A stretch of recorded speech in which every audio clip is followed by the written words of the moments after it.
Welcome to health insight. আজকে যে বিষয়টা নিয়ে আলোচনা করব বা যে সমস্যাটা নিয়ে আলোচনা করব সেটা কিন্তু খুব কমন একটা সমস্যা।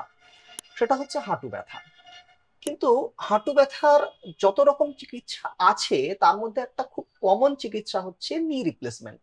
তবে আজকে আমরা নি রিপ্লেসমেন্ট নিয়ে আলোচনা করব না। আমরা হাঁটু ব্যথা থেকে আপনি কিভাবে উইদাউট সার্জারি মুক্তি পেতে পারেন, আজকে আমরা সেই বিষয়টা নিয়েই আলোচনা করব। আর এই আলোচনায় আমাদের সঙ্গে আছেন আমাদের শহরের বিশিষ্ট pain physician doctor Rituparna Das. নমস্কার ম্যাম।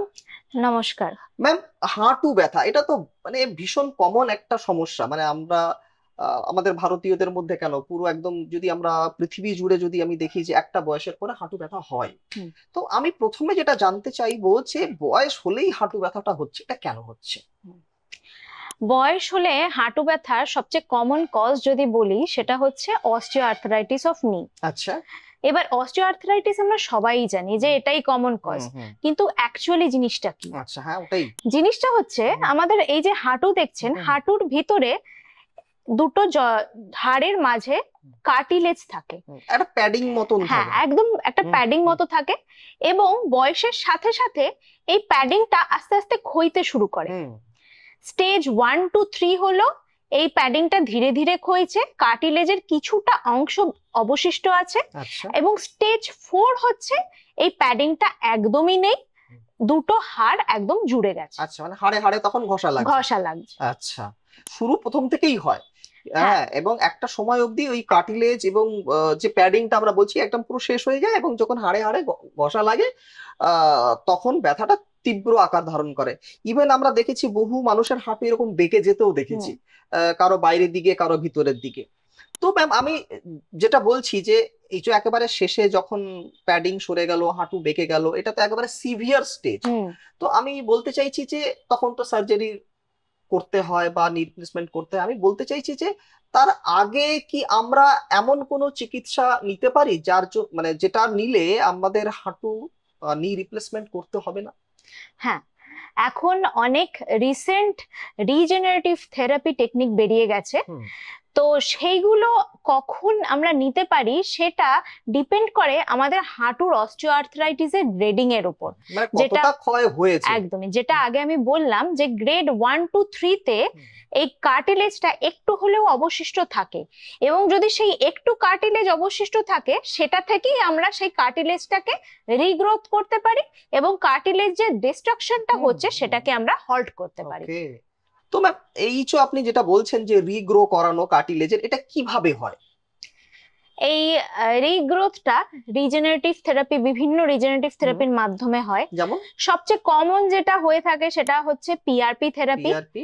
যেটা হচ্ছে বেসিক্যালি আমরা বডির থেকে একটা পোর্শন অফ ব্লাড নিই, ওকে। তা সেটাকে একটা সেন্ট্রিফিউগেশন মেশিনের মাধ্যমে একটা প্লেটলেট রিচ প্লাজমা সেটাকে আমরা এক্সট্রাক্ট করি, এবং সেটাকে আমরা ওই হাঁটু জয়েন্টের ভিতরে একটা ইউএসজি মেশিনের মাধ্যমে দেখে সেখানে দিয়ে দিই। আচ্ছা, এবার ওখানে দিলে পরে মানে কি কাজটা কি হয় অ্যাকচুয়ালি?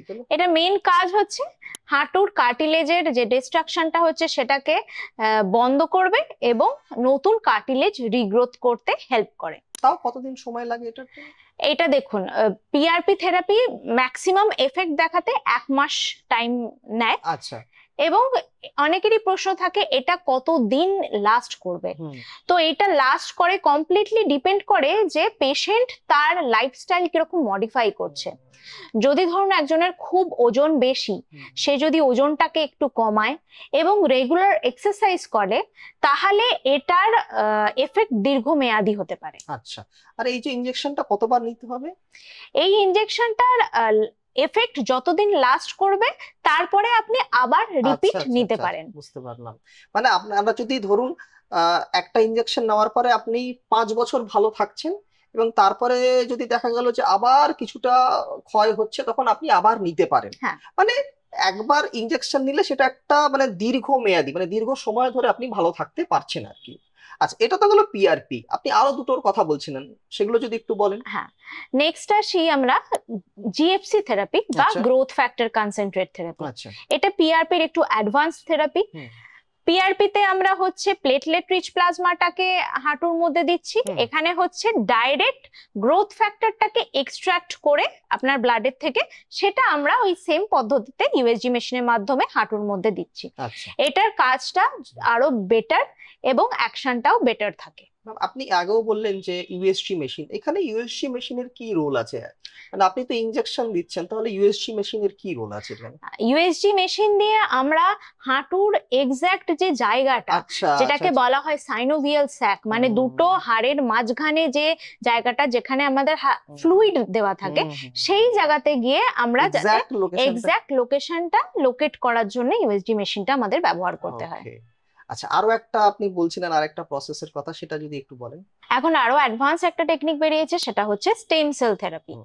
এবার এই স্টেম সেল থেরাপি দুভাবে হয়, একটা হচ্ছে বোন ম্যারো থেকে নিয়ে স্টেম সেল করা যেতে পারে, আর একটা হচ্ছে ফ্যাট সেল থেকে নিয়ে। আচ্ছা আচ্ছা, দুটোই এখন বেশ ভালো কাজ দিচ্ছে। এটাও সেম ভাবে আপনার আইদার বোন ম্যারো থেকে ব্লাড নিয়ে বা আপনার ফ্যাট সেল লাইপোসাকশনের মাধ্যমে নিয়ে সেটাকে একটা মেশিনের মাধ্যমে দিয়ে সেই স্টেম সেলটাকে এক্সট্রাক্ট করে আমরা ইউএসজি মেশিনের মাধ্যমে হাঁটুর ভিতরে দিয়ে থাকি। মানে এই যে তিনটে প্রসেসই মানে আপনার যে ন্যাচারাল যে নির স্ট্রাকচারটাকে আপনাকে আবার ফিরিয়ে দেয়, মানে আগের মতন করে দেয় আর কি। তিনটে প্রসেসই, এবং কোনোটাতেই সার্জারি বা ছুরি কাঁচির কোনোটাতেই দরকার নেই, একদমই না। আচ্ছা, শুধুমাত্র ইনজেকশন। আচ্ছা, এবার যেটা প্রশ্ন থাকবে যে আমরা জানি এই ধরনের যেগুলো প্রত্যেকটাই মডার্ন ট্রিটমেন্ট বলছেন, তো চিকিৎসার খরচ তো অনেক বেশি। মানে এটা মানে কতটা, মানে নি রিপ্লেসমেন্টের তুলনায় যদি আমি আপনাকে জিজ্ঞাসা করি তাহলে কতটা খরচ কম বেশি? এটার খরচ অনেকটাই কম। নি রিপ্লেসমেন্টের প্রায় বলা যেতে পারে 1/10, মানে 10 ভাগের 1 ভাগ। 10 ভাগের 1 ভাগ। তো যারা নি রিপ্লেসমেন্ট অ্যাফোর্ড করতে পারছেন না, তারাও কিন্তু এই ট্রিটমেন্টটা ইজিলি অ্যাফোর্ড করতে পারবেন। আচ্ছা, তো যেটা বোঝা গেল যে মানে কেউ যদি মনে করে তার হাঁটুর রিয়েল স্ট্রাকচারটা ঠিকঠাক রাখতে চায় এবং নি রিপ্লেসমেন্ট যে সার্জারি সেটা অ্যাভয়েড করতে চায়, তারা অনায়াসেই কিন্তু এটা করতে পারে। থ্যাংক ইউ ম্যাম, এরকম একটা তিনটে অসাধারণ একটা চিকিৎসা পদ্ধতির কথা আপনি জানালেন, যেটা হয়তো আমাদের দর্শকের যারা দেখছেন, যারা হয়তো আপনারা জানতেন না, আজ জানলেন।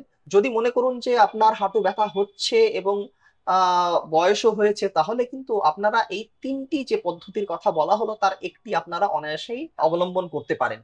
তো আমার মনে হয় যদি আজ থেকেই আপনারা ভাবতে শুরু করেন, তাহলে ভবিষ্যতের হিউজ খরচ, সার্জারি এবং আপনার হাঁটু আপনারা অনায়াসেই বাঁচাতে পারেন। আজ এই পর্যন্তই, আবার দেখা হবে অন্য কোনো এপিসোডে। আর এই বিষয়ে যদি আপনাদের আরো কোনো জিজ্ঞাসা থাকে বা প্রশ্ন থাকে, তাহলে কমেন্ট বক্সে অবশ্যই লিখে জানাতে পারেন।